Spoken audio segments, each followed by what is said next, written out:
Welcome to Nextshopz. In this video, we'll walk you through how to set up GST for your online store, step by step. Log into your Nextshopz account. On the dashboard, click on Store Setup. Under Store Setup, click on Features Activation. On the left-hand menu, you'll see several options such as Module Actions, Refund Policy, Return Policy, Product Customization, WhatsApp Support, Cancellation Rules, GST Settings. Click on GST Settings. Now you'll see two tax options.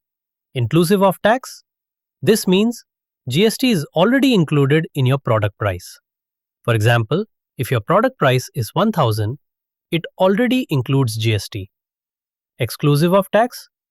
This means GST will be added on top of the product price.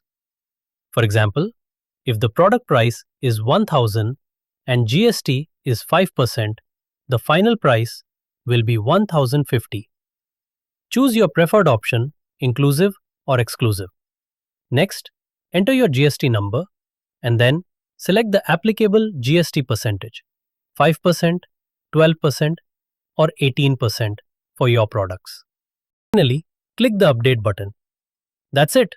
Your GST settings have now been successfully updated in your Nextshopz store.